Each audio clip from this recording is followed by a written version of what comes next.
तर भावानं तुम्ही म्हणणार ह्यो काय विषय ह्यो कुठं निघालाय तर चला धावतो कुठं निघालोय तर आपल्याला जायचं सुपर्ण राजहंस हॉलला. आपण हॉलपाशी पोचलो आणि एकदा कन्फर्म करून घेतलं इथंच आहे का साखरपुडा. मग असं लिफ्टमधनं वर गेलो तेवढ्यात हो का इथं होता की कार्यक्रम. इथं गेलो तर आपलं भाव बी असंच बसलो होतो निवांत सगळीकडे बघत. कराडकर बी आले होते की सगळे. हो का ह्या भावाचा होता की साखरपुडा. मग काय पुढं जाऊन ह्यांनी आपल्या एकमेकांना अशा अंगठ्या घातल्या पोज देत, फोटो काढत आणि झाला की साखरपुडा जल्लोषात. आणि मग काय तेवढ्यात झाला होता की घोटाळा. बुके राहिला होता की गाडीत आणि गाडी होती की हवेत. मग काय बारक्या पोराला चढवला की वर आणि काढला.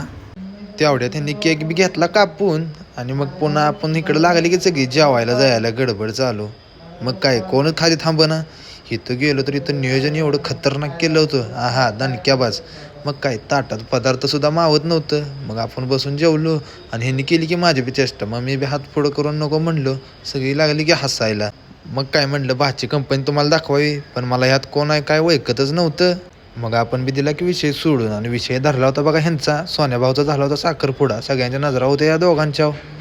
त्यांची चालली होती की चर्चा. मग काय इथं जयाभाऊचा बी होता की वाढदिवस. इथंच कापला केक आणि सगळ्या पाहुण्या पण बसल्या होत्या की व्लॉगमध्ये याला. मग काय घेतलं की त्यांना बी वाईज आणि आता ह्यांना म्हणले निघा तुम्ही. मग ह्यांची भरली गाडीने पाठवली. मग आपण म्हटलं इथं थांबून काय करायचं. मग काय धरला घराचा रस्ता चला.